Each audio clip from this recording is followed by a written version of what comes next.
Bon, on continue notre journée et cette fois-ci, on va appeler Dr Takdemt pour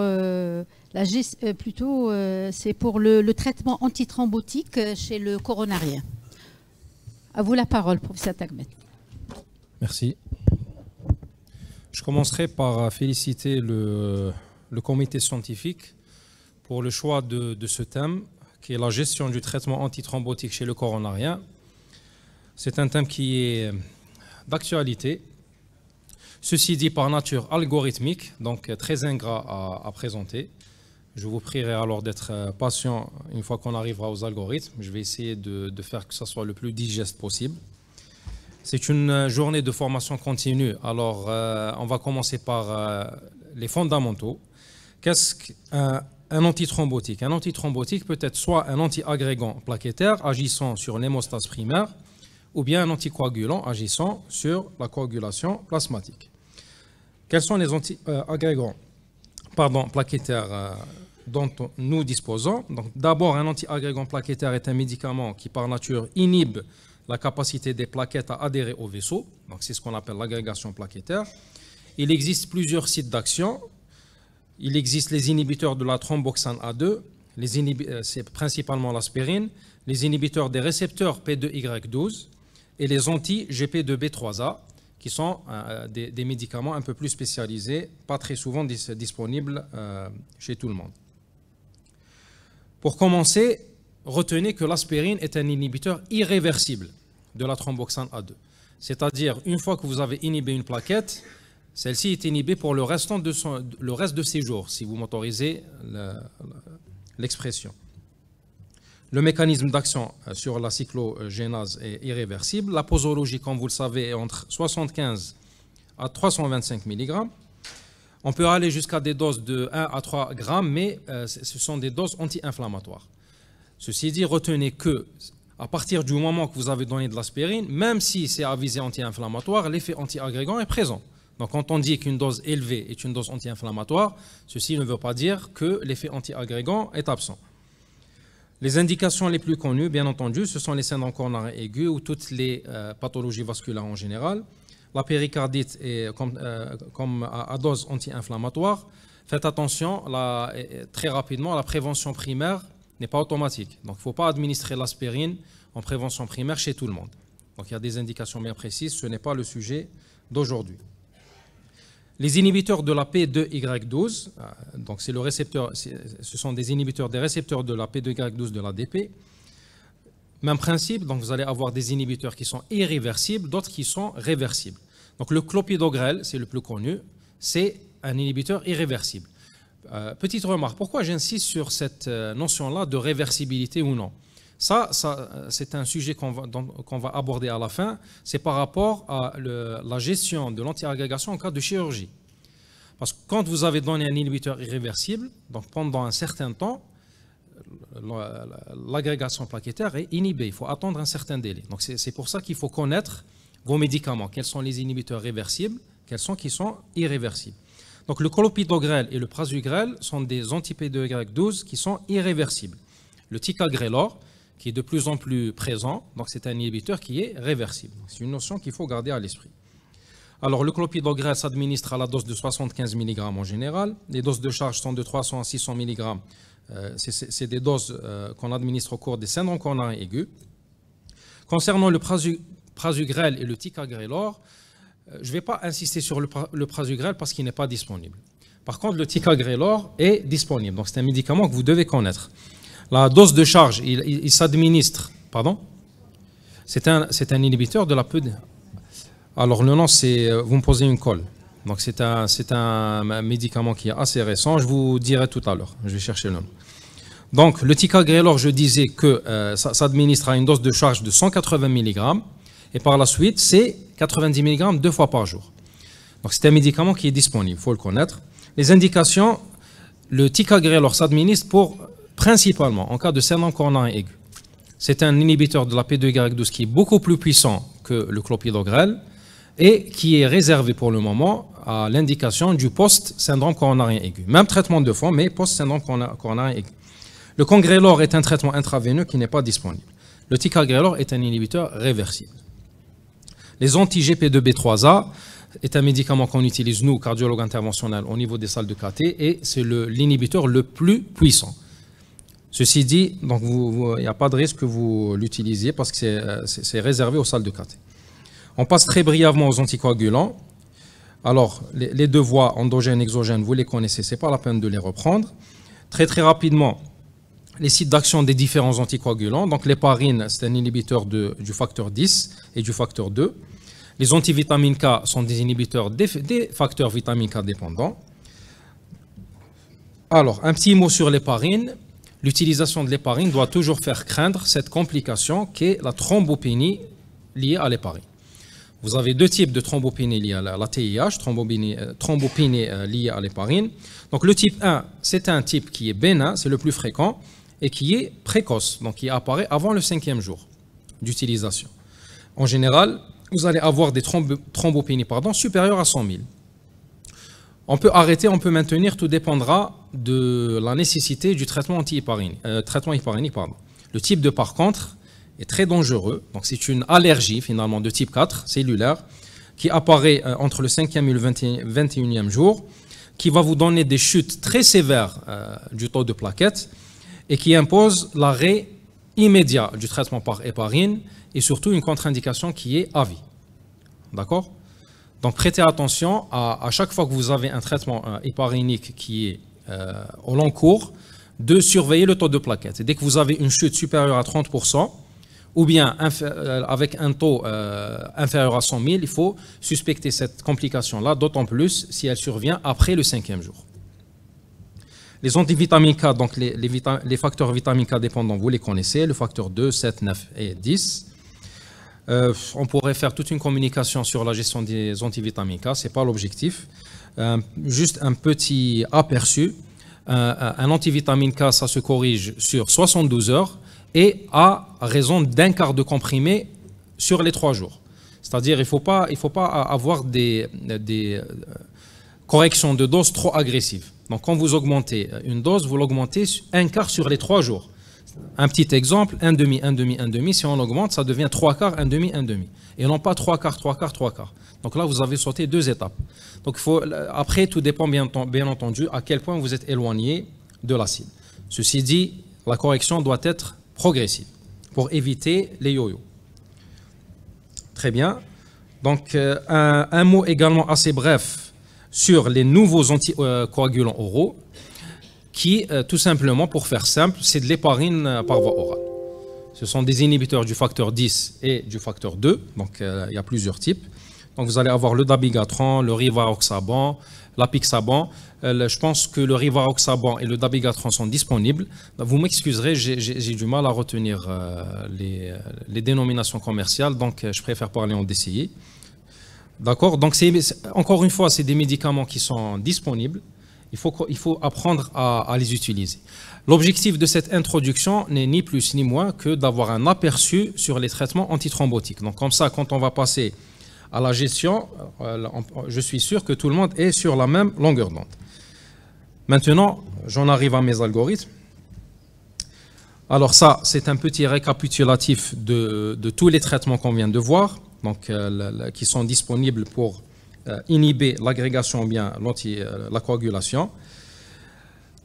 Et là, pour bien comprendre le principe de la gestion des antithrombotiques, on doit quand même suivre l'évolution de la réflexion sur le temps. On va commencer par les recommandations de 2017. Tout d'abord, quand on a commencé à aborder cette question de l'anti-agrégation, on réfléchissait en termes de durée maximale, en termes de temps, je parle. C'est-à-dire, quelle est la durée maximale durant laquelle on doit proposer une double anti-agrégation plaquettaire. Les recommandations de 2017 vous disent la chose suivante. En cas de maladie cardiovasculaire chronique, s'il n'y a pas d'antécédent d'angioplastie ou de pontage, il ne faut pas donner une double anti-agrégation. Une simple anti-agrégation est suffisante, uniquement de l'aspirine, quelquefois du clopidogrel. Mais ce qui est clair, c'est qu'une seule. Donc pas d'angioplastie, pas de pontage, il n'est pas nécessaire de donner deux. Maintenant, si vous avez une pathologie chronique, donc la cardiovasculaire chronique, avec un antécédent d'une angioplastie, la durée minimale, en cas de stent nu heureusement, il n'y a plus de stent nu, mais au cas où, donc si vous avez un stent nu, la durée, elle est de 1 mois. Si vous avez un stent actif, la durée, elle est de 6 mois. Cette durée-là, elle peut être prolongée jusqu'à une durée de 12 mois. Mais ce qui est clair, pas moins de 1 mois en cas de stent nu, double anti-agrégation. Donc je ne vais pas me répéter. À chaque fois que je parle de délai, ça veut dire que c'est la double anti-agrégation. L'association d'une aspirine avec un inhibiteur de l'AP2Y12, indépendamment duquel, clopidogrel, ticagrelor. D'accord? Alors, stent actif, c'est le plus fréquent, il n'y a plus de stent nu, il faut administrer pendant 6 mois. En post-pontage, on n'est pas obligé de donner une double. Mais on est autorisé de la proposer jusqu'à un délai de 12 mois. Mais après un pontage, on n'est pas obligé de donner une double anti-agrégation plaquettaire. Après un syndrome coronarien aigu, là, la règle, c'est 12 mois de double anti-agrégation plaquettaire chez tout le monde. Pontage, angioplastie, peu importe. À partir du moment que c'est un patient qui est pris en charge en post-syndrome coronarien aigu, il faut proposer 12 mois. Donc ça, c'était l'état initial des recommandations. Ceci dit, ces recommandations-là, à cette époque-là, prenaient très très peu en compte le risque hémorragique. C'est-à-dire que l'enjeu était principalement ischémique. On avait la hantise de la thrombose de stent, de la récidive, etc. Et on ne prenait pas en compte l'effet hémorragique de ces traitements-là. On a eu par la suite des recommandations 2019-2023 qu'on va voir ensemble, qui ont essayé de revoir à la baisse ces durées-là, justement, pour gérer le risque hémorragique. Donc ça, on va voir ça ensemble. D'abord, on doit définir qu'est-ce qu'un risque hémorragique et qu'est-ce qu'un risque ischémique. Donc vous avez des situations qui augmentent le risque ischémique, par exemple l'âge avancé, la survenue d'un syndrome coronarien aigu, les antécédents cardiovasculaires. Vous avez également certains facteurs qui augmentent le risque de thrombose de stent. Donc par exemple, les stents actifs d'ancienne génération. Il y a également des anomalies de la technique, etc. On ne va pas rentrer dedans. C'est-à-dire que c'est des éléments qu'il faut prendre en compte pour la décision de la double anti-agrégation plaquettaire. Si on a un risque ischémique élevé, il faut avoir tendance à proposer le plus, les durées les plus élevées. Par contre, quand on a un risque hémorragique élevé, donc là vous avez des éléments qui orientent, mais le plus intéressant, ce sont les scores. Donc vous avez deux scores. Un score qui est ancien, ça s'appelle le score d'APT. Donc vous avez ces éléments-là, vous devez calculer un score, l'âge supérieur à 75 ans, etc. Donc c'est des scores qui sont disponibles sur Internet. Si vous avez plus de 2 points, c'est-à-dire que le rapport bénéfice-risque est favorable à la prolongation de la double anti-agrégation plaquettaire. Moins de 2 points, il faut la réduire au maximum, c'est-à-dire le risque hémorragique est important. Le score qu'il faut utiliser maintenant, c'est une modification, c'est une forme modifiée du score d'APT. Ça s'appelle le score d'APT Precise. Et là, ça va même faire appel aux données de l'hémogramme. Encore une fois, c'est un score qui est disponible sur Internet, donc vous pouvez le retrouver. Et si vous calculez un score qui est supérieur à 25, ça veut dire que le risque hémorragique est élevé. Ça veut dire qu'il faut proposer les durées les plus basses de double anti-agrégation plaquettaire. Donc, l'évolution s'est faite dans ce sens-là. On a d'abord défini des délais. Par la suite, on a évalué un risque hémorragique. Et à ce moment-là, on va essayer de réduire les délais en fonction de cette balance-là qui est risque hémorragique, risque ischémique. Alors, comment est-ce qu'on va faire? On va passer directement aux recommandations 2019. Si vous vous rappelez bien, donc on a dit que devant une coronaropathie stable, si vous avez mis un stent actif, normalement, vous avez une durée minimale de 6 mois. Mais si vous calculez un score de risque hémorragique qui est élevé, vous pouvez ramener cette période-là à 3 mois. Et si le risque est très élevé, on peut aller même jusqu'à 1 mois. 1 mois uniquement de double anti-agrégation plaquettaire.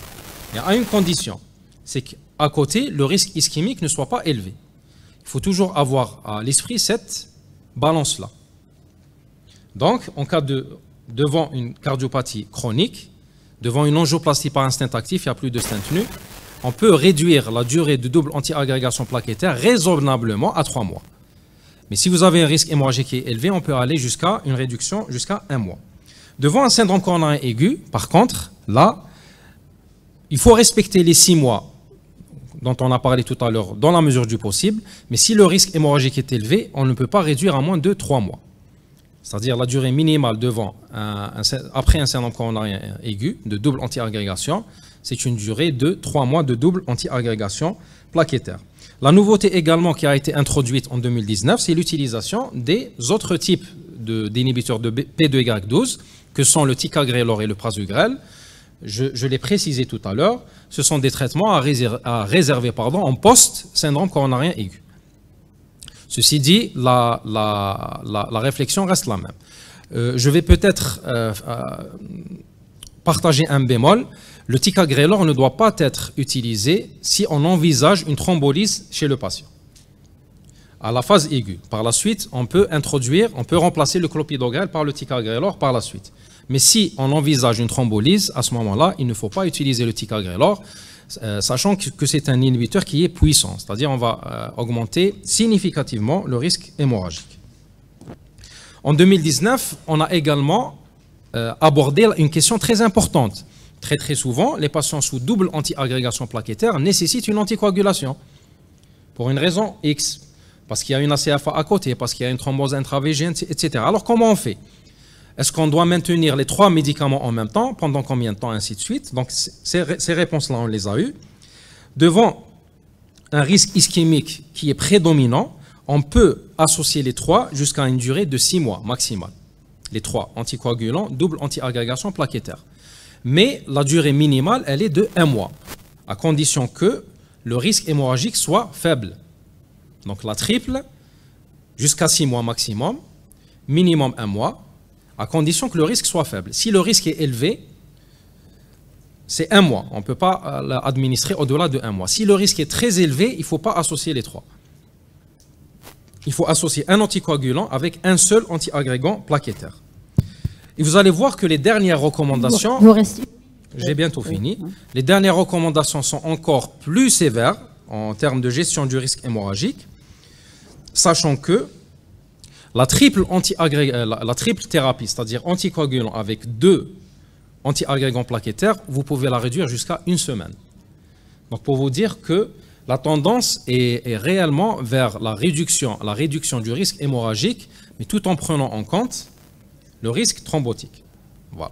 Donc pour résumer, la triple, vous pouvez aller jusqu'à 6 mois, à condition qu'il n'y a pas de risque hémorragique. Si le risque hémorragique n'est pas très important, c'est 1 mois. Si le risque hémorragique est important, c'est maximum 1 semaine. Et par la suite, vous passez un anticoagulant plus un antiagrégant uniquement.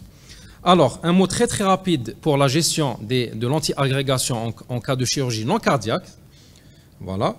Là, il faut tenir en compte cette notion-là de réversibilité ou non. On peut la résumer avec ce schéma-là. Donc, si vous avez administré de l'aspirine, il faut attendre minimum 7 jours. Bien entendu, à condition que la chirurgie puisse être déférable. Si c'est une chirurgie qui est urgente, à ce moment-là, il n'y a pas le choix. D'accord? Concernant le clopidogrel, c'est 5 jours. Concernant le ticagrelor, parce que c'est un inhibiteur qui est réversible, on peut aller jusqu'à 3 jours. Donc ça, c'est vraiment pour résumer, par souci de temps. J'espère que je n'ai pas été trop indigeste et je vous remercie de votre attention.